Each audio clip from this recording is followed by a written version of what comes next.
نبی پاک صلی اللہ علیہ وسلم کا ارادہ نہیں تھا جنگ کا، حضور جنگ کے لیے نہیں نکلے تھے۔ قریش اس طرح کرتے تھے کہ مسلمانوں کے قافلے لوٹ لیتے تھے، لوٹ مار کرتے کرتے مدینے کی سرحد تک وہ آ جایا کرتے تھے۔ ایک قافلہ ابو سفیان لے کے جا رہے تھے تجارت کے لیے، تو اس میں سارے کافروں کا مال شامل تھا۔ ایک قافلہ جایا کرتا تھا، سارے اپنا اپنا مال شامل کر دیتے تھے۔ تو جو کہ یہ مسلمانوں کو ستاتے تھے، تو آج حضور علیہ السلام نے ارادہ کرم کیا کہ ان کے قافلے کو ہم نے بھی روکنا ہے، تاکہ ان کو اس بات کا احساس ہو کہ اس طرح نہیں کرنا چاہیے۔ اس قافلے کے لیے نبی پاک صلی اللہ تعالی علیہ وسلم نکلے، جنگ کا تو ارادہ ہی نہیں تھا۔ 313 لوگ حضور کے ساتھ تھے، اور سواریوں کی تعداد اس طرح کی تھی کہ بعض اوقات ایک سواری پر 3 لوگ سوار تھے، تو 2 آدمی سوار ہوتے تھے، تیسرا پیدل چلتا تھا۔ اور قربان جائیں، حضور علیہ السلام کی مساوات کا یہ عالم تھا کہ نبی پاک تھے، حضرت مولا علی تھے اور جناب زید تھے۔ 2 سوار ہوتے تھے، ایک پیدل چلتا تھا۔ جب 2 غلاموں کے سوار ہونے کی باری تھی، آقا کے پیدل چلنے کی باری تھی، تو حضرت علی نے اور جناب زید نے عرض کی حضور آپ بیٹھ جائیں، ہم پیدل چلتے ہیں۔ حضور فرمانے لگے نہ تمہارے اندر طاقت زیادہ ہے اور نہ تمہیں ثواب کی ضرورت زیادہ ہے، مجھے اللہ نے طاقت بھی زیادہ دی ہے اور میں ثواب سے بھی مستغنی نہیں ہوں، لہذا تم اگر پیدل چل سکتے ہو تو میں بھی پیدل چلوں گا میں بھی پیدل۔ یہ چیز مساوات پیدا کرتی ہے۔ حضور اس طرح جا رہے تھے۔ ابو سفیان بڑے تیز آدمی تھے، جب پتہ چلا نا کہ مسلمان حملے کے ارادے سے آ رہے ہیں، تو ایک بندہ جلدی سے دوڑایا، مکے جا کے بتاؤ تم سب کا مال میرے پاس ہے، تو مسلمانوں نے حملہ کر دیا۔ خود اس طرح کیا کہ جس رستے سے وہ جا رہے تھے وہ رستہ بدل کے رستہ کوئی اور اختیار کر لیا۔ قافلہ بھی بچ کے نکل گیا۔ اہل عرب کا طریقہ تھا ایمرجنسی اعلان کرنے کا، ہمارے ہاں بھی طریقہ ہے بریکنگ نیوز، ہے نا جی، چور آ گیا، پھر وہ کئی دفعہ صحیح بھی آتا ہے تو لوگ یقین نہیں کرتے۔ ہر شے کی تو بریکنگ نیوز ہے، اور کھولیں تو بیچ میں سے کچھ بھی نہیں نکلتا، نیری نیوز بھی نہیں نکلتی، بریکنگ کیا نکلنی ہوتی ہے۔ اس لیے میں کہتا ہوں کہ میڈیا کی ہر بات کو تسلیم نہ کر لیا کریں، سوشل میڈیا پہ چلنے والی ہر خبر کو نہ مان لیا کریں۔ یہاں تو اتنا عجیب حال ہے، ہمارے ایک بزرگ عالم دین ہے، بیچارے پچھلے دنوں وضاحت دے رہے تھے، خود بیٹھ کے کہہ رہے تھے میں زندہ ہوں بھائی، کسی نے میڈیا پہ خبر دے دی کہ میں فوت ہو گیا ہوں۔ وہ کہہ رہے تھے مہربانی کرو مجھے سونے دو، سارا دن ٹیلی فون آتے ہیں اور لوگ مجھے ہی فون کر کے میری ہی تعزیت کا پوچھنے لگ جاتے ہیں۔ تو اس طرح نہ کریں، کیا صرف تھوڑا سا میڈیا چلانے کے لیے جھوٹ بولا جائے گا؟ بہرحال انہوں نے جو بندہ بھیجا تو بریکنگ نیوز کا وہاں بھی ایک طریقہ تھا، اونٹ کے کان ناک کاٹ دیتے تھے، اپنے کپڑے پھاڑ لیتے تھے۔ اب اونٹ بڑے زور سے چلاتا تھا، جب اس کا ناک کٹ جاتا تھا، اونٹ چلاتا تو لوگ گھروں سے نکل آتے۔ اب وہ جو بندہ ابو سفیان نے بھیجا تھا، اس نے جا کے اپنے اونٹ کے ناک کان کاٹ دیے، لوگ دوڑے باہر نکلے، پوچھا کیا ہوا، تو اس نے کہا نکلو تمہارا تو مال سارا لوٹنے لگے مسلمان۔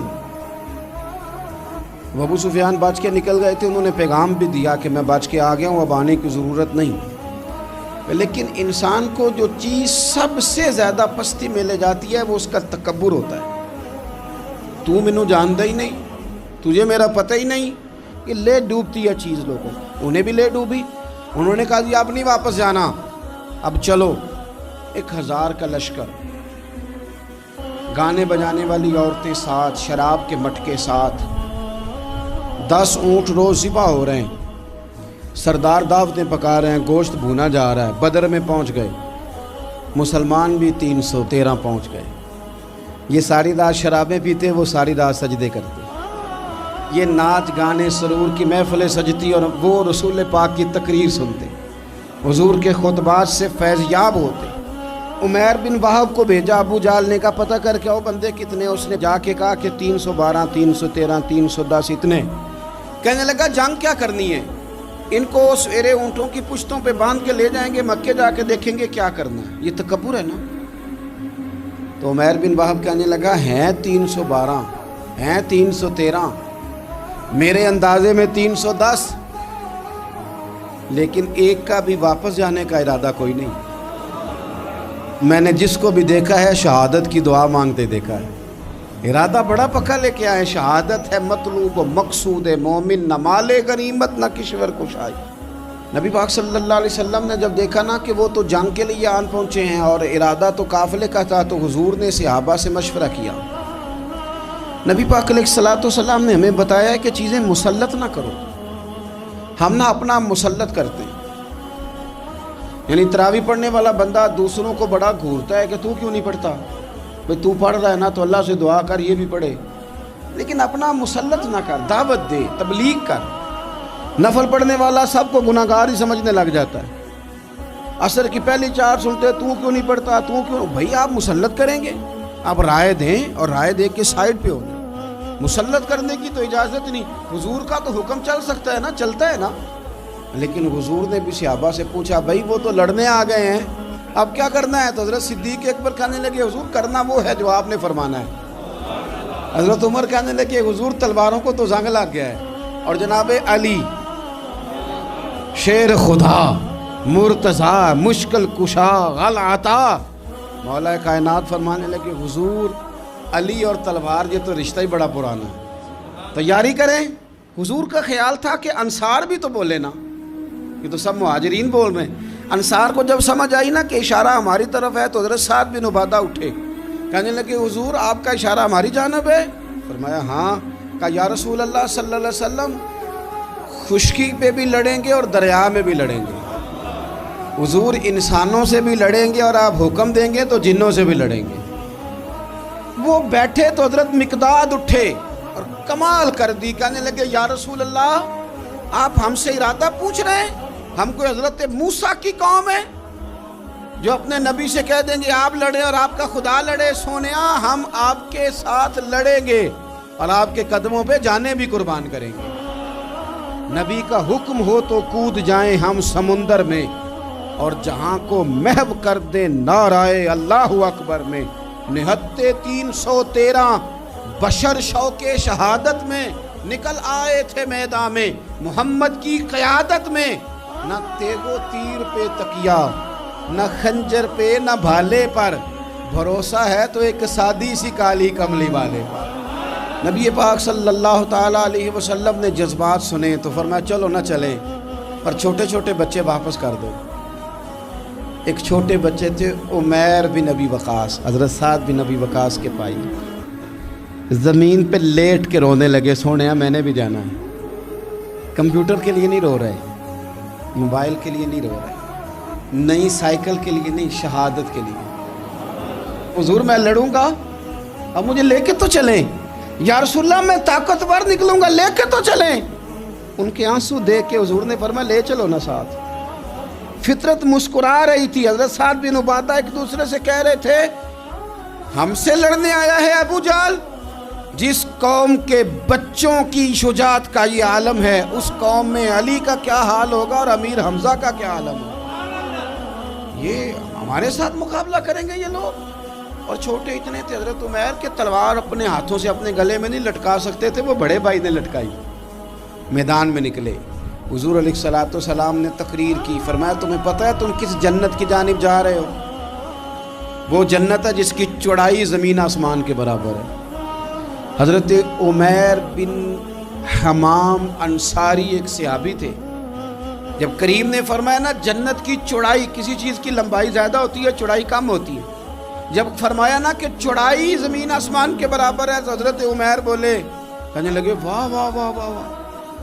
کھجوریں کھا رہے تھے، حضور نے فرمایا تو بڑی واہ واہ کر رہا ہے، کہ سونیا اتنی جنت پیاری ہے تو ہم دور کیوں ہیں، یہ دے نا ذرا تلوار.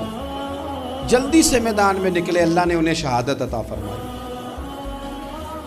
رات ساری وہ مست رہے شراب کے نشے میں اور حضور ساری رات مصلی پہ رہے، ساری رات دعائیں مانگی. پتہ کیا کہا؟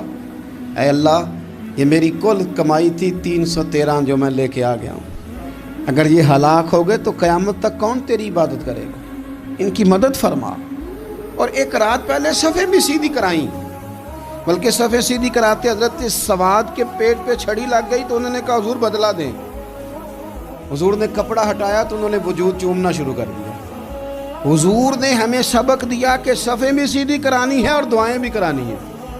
صف بھی سیدھی ہو، مصلی بھی آباد، دونوں کام کرنے، اور پھر توکل ہو، پھر تمہارا دل جمے کہ انشاءاللہ فتح اللہ مسلمانوں کو دے گا، رونے نہ رویا کرو، معیشت کے، معاشرت کے، غریبی کے، تنگ دستی کے، فقیری کے رونے نہ رو، اللہ کی مدد کو آواز دو۔ ہم نے وہ لوگ بھی دیکھے ہیں بیچارے جو نہ اسلامی معیشت پہ بات کرتے ہیں، نہ معاشرت پہ، نہ اخلاقیات پہ، اور جب بھی بات کریں گے کہیں گے حضور کو تو علم ہی کوئی نہیں تھا، قاری کچھ نہیں سکتے، مجبور محض تھے معاذ۔ یہ تقریریں کریں گے۔ یہ مسلم شریف کی حدیث ہے، کوئی اختلاف والی بات نہیں، پر بعض اوقات نا دل کو تکلیف ہوتی ہے کہ یار اس طرح کی باتیں کیوں کرتے ہو۔ یہ مسلم ہے۔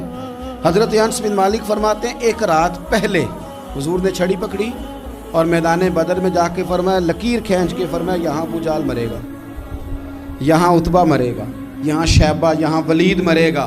حضور نے لکیریں کھینچی۔ فرماتے ہیں باقی لوگ جنگ لڑ رہے تھے اور میں چپ کے لکیریں بھی دیکھ رہا تھا کہ حضور نے لگائی تھی۔ فرماتے ہیں اللہ کی عزت کی قسم کوئی کافر 1 انچ بھی ادھر ادھر نہیں ہوا، جہاں نبی پاک نے لکیر لگا دی تھی وہیں مرا ہے۔ یہ شان اللہ نے حضور کو دی ہے، حضور کے علم مبارک کا یہ کمال ہے۔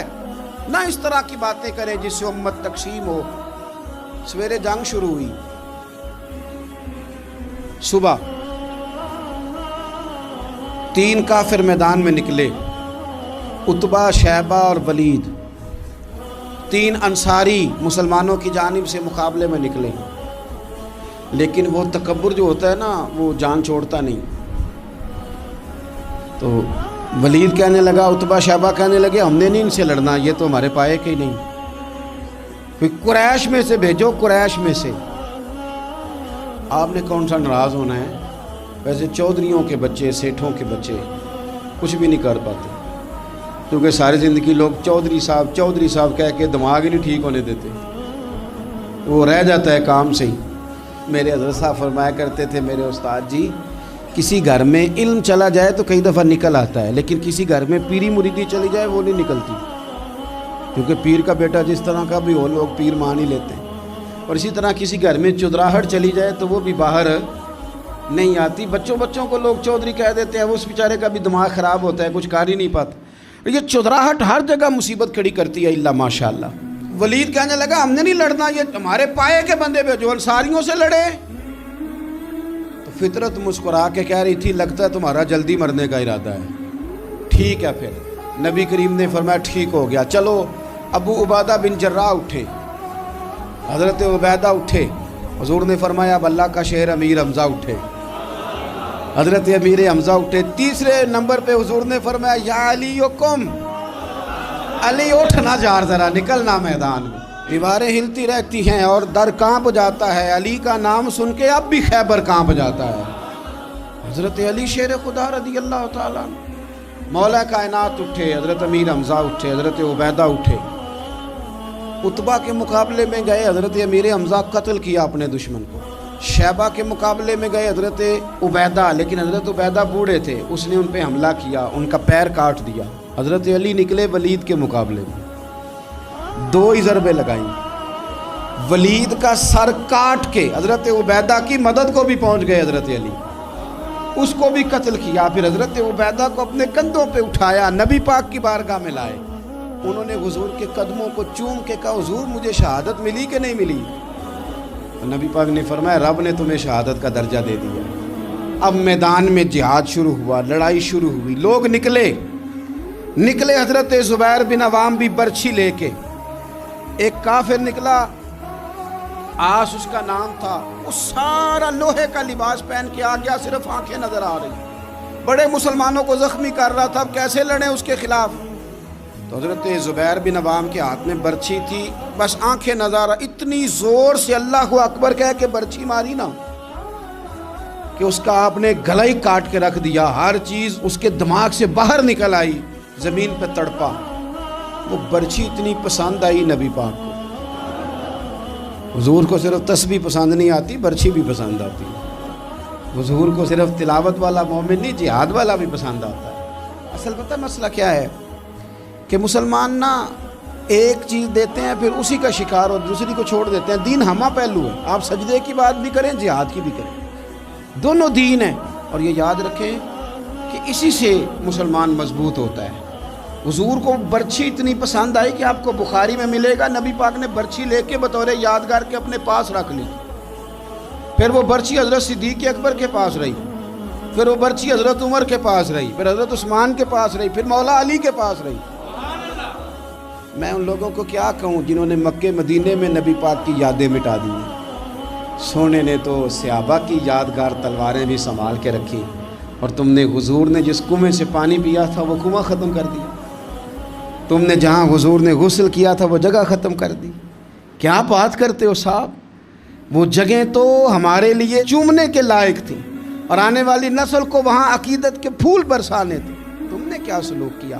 جنگ آگے بڑھی، تلواریں چمکی، 2 چھوٹے بچے۔ او نوجوانوں، خدا را واپس لوٹو اپنے دین کی طرف۔ 2 چھوٹے بچے، اور یہ اس طرح کے لفظ ہیں، مجھے کہہ لینے دو وہ دیسی تھے، مجھے کہہ لینے دو پینڈو تھے۔ وہ 2 بچے آ کے حضرت عبد الرحمن ابن عوف سے پوچھتے ہیں، کہتے ہیں چاچا جی ابو جہل کدھر ہے؟ یہ لفظ ہیں حدیث میں، چاچا جی، چاچو کدھر ہے ابو جہل؟ تو کہتے ہیں میں نے ہاسکے کا پتر، تم نے کیا کہنا ہے؟ تو چھوٹے والے کو باتیں بھی صحیح نہیں کرنے آتی تھی، کہنے لگا چاچا اسے مارنا ہے۔ کہا کیوں مارنا ہے؟ کہا اس لیے کہ ہم نے سنا ہے وہ ہمارے نبی کو برا کہتا ہے معاذ اللہ۔ کہا تم اگر نام مار سکے تو چھوٹا کہہ رہا ہے، کہتا نام مار سکے تو مریں گے تو صحیح نا حضور کے نام پہ۔ حفیظ جلندری کہتے ہیں وہ کہہ رہا تھا مریں گے یا ماریں گے اس ناری کو، سنا ہے گالیاں دیتا ہے وہ محبوب باری کو، معاذ اللہ حضور کو برا کہتا ہے۔ میدان میں آئے دونوں، زور زور سے تلواریں ماری، گھوڑے سے گرا لیا ابو جہل۔ حضرت معاذ جو تھے بڑے والے، ان کا بازو کٹ گیا، تھوڑا سا گوشت سا لٹک رہا تھا۔ یہ نرم و نازک بچے ہمارے، یہ میدانوں میں کام کریں گے؟ جن کو تھکاوٹ ہوتی ہے، جو پیناڈال کی گولی کھا کے سوتے ہیں رات کو، بازو لٹک رہا تھا۔ حضرت معاذ نے اس پر اپنا پیر رکھا، جھٹکا دے کے اتار دیا۔ حضرت عبداللہ ابن مسعود کو کہا، انہوں نے گردن کاٹ دی ابو جہل کی۔ دونوں تلواریں لے کے حضور کے پاس گئے۔ چھوٹا کہتا ہے حضور میں نے مارا ہے، بڑا کہتا ہے حضور میں نے مارا ہے۔ کہتا ہے نہیں تو پیچھے تھا، میں نے مارا ہے۔ وہ کہتے نہیں تو بعد میں آیا تھا، میں نے مارا ہے۔ فرمایا تلواریں دکھاؤ نا۔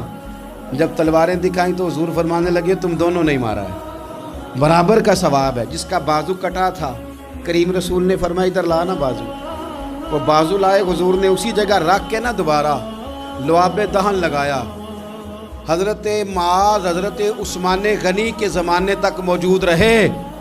فرماتے ہیں کٹنے سے پہلے طاقت کم تھی، جب حضور نے جوڑا ہے تو طاقت پہلے سے زیادہ ہو گئی ہے، پہلے سے زیادہ ہو گئی ہے طاقت۔